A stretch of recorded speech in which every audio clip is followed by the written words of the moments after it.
us go through times that we don't feel anything at all. But in order to ignite passion again, you have to be exposed. Get out of the boat, Peter. Walk on the water. Go do something you've never done before. Get involved. Get connected. Because when you are exposed, you see that there are more options than your contemporary situation at any age. That's the good news about it. You don't have to be cute. You don't have to be pretty. You don't have to be a size 3. You don't have to be a blonde or brunette. You don't have to be 20 or 50. At any age, you can still ignite your purpose through finding your passion. That's good news. What then do we do with the lulls in life? The dark shadows in life. We all have them. The secret pains and burdens that we have in life. Are they in fact distractions from our purpose? Absolutely not. I have never seen anybody who did extraordinary feats that didn't have extraordinary issues.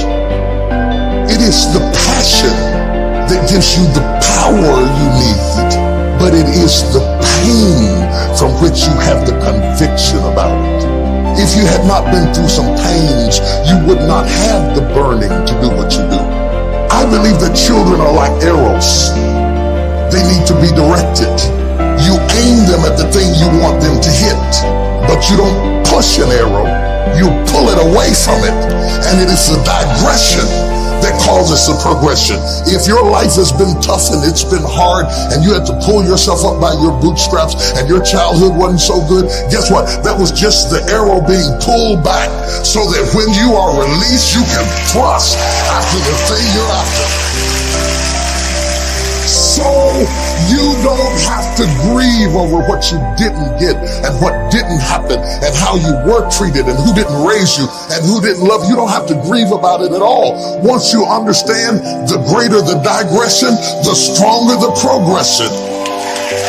If Nelson Mandela had not been incarcerated, had not been mistreated, had not been ostracized, he would not have the passion to do what he does. If Oprah Winfrey had not gone through the things that she had gone through, she would not be so committed to making sure that everybody finds their purpose and finds their dream and everybody gets healed and everybody's okay. I'm telling you, what you think is working against you is actually working for you. My challenge in our generation is that gradually through entertainment, through television, through media, through every way possible, we are living in a generation of the dumbing down of ideas. Because we have traded effectiveness for busyness. Statistics say we are busier than any other generation we have seen in the last 300 to 400 years. We are so busy. We are busier than a one-arm wallpaper hanger. We're just busy. We are just as busy as we can be, and we think because we're busy, we're effective. But I want you to challenge your schedule for a minute and ask yourself, are you really being effective? Or is your life cluttered with all kinds of stuff that demands you and drains you and taxes you and stops you from being your highest and best self? And are you substituting busyness and all the chaos that goes along with busyness from being effective? Let me tell you, a bunch of scientists got together. They began to do some research, and they begin to determine that 80% of the things we do are busy things that we do in an area that is not effective, that the average person only spends 20% of their time doing the thing that they are really gifted at, created at, passionate about, excited to do, and the rest of it is all the dismal, dumb stuff that we all have to do in order to survive. Just crazy stuff that we're doing.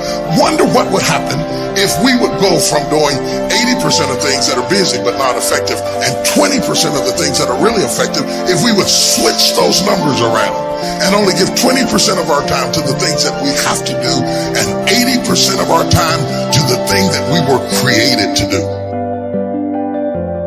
Wonder what would happen to your life. Now think about it a minute.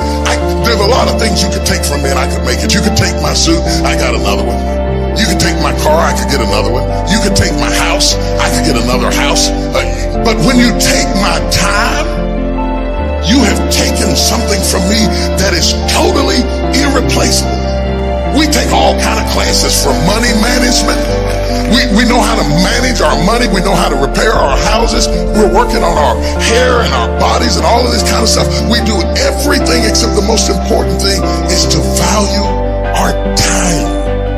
It takes time to be creative. You were meant to be creative. You were created in the likeness and the image of a creator, and in that likeness and in that image, you have creativity. If you had time, you would be creative. But in the absence of time, and with busyness and clutter and the phone, y'all got music playing on your phone, all kinds of stuff, and no matter what kind of song you put on it, after a while you hate to hear it, because every time you hear that sound, you know it's somebody else wanting something else from you that's taking you away from what you are gifted and created to do. This is a life class. That means that we have an opportunity to learn how to maximize our lives. Think of the things that you're doing that somebody else could be doing. And think of yourself as a precious commodity that you are going to reserve your energy for your highest and best use. The first thing we teach people that understand their significance, if you are doing anything that somebody else in your life could do, you are not reserving yourself for your highest and best use. We are not using our life, our time, our energy for our highest and best use. And something in the back of this brain back here is going, ding, ding, ding, ding, ding, ding, ding, ding, ding. You're missing it. You're missing your life, your purpose, your passion, your excitement, your enthusiasm. And through these classes, what we want to do is shake you and rattle you and stir you up to understand that every moment is a gift, every second is a gift, every thought is a gift, every idea is a gift, every opportunity is a gift, everybody you meet is a gift. You are gifted with opportunities, and I want to show you how to begin to maximize what you've got. People will define you by how they met you. Whether it may be girlfriend, mother, bank, or whatever it is, they define you right there. They put a period.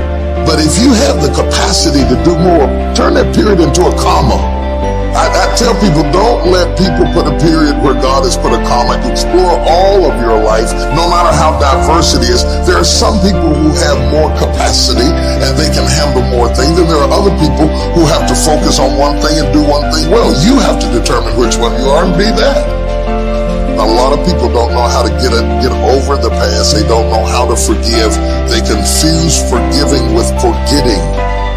You don't have to forget it to forgive it. They need to also realize that forgiveness is a gift you give yourself. It does not exonerate the perpetrator. It doesn't mean that they weren't wrong.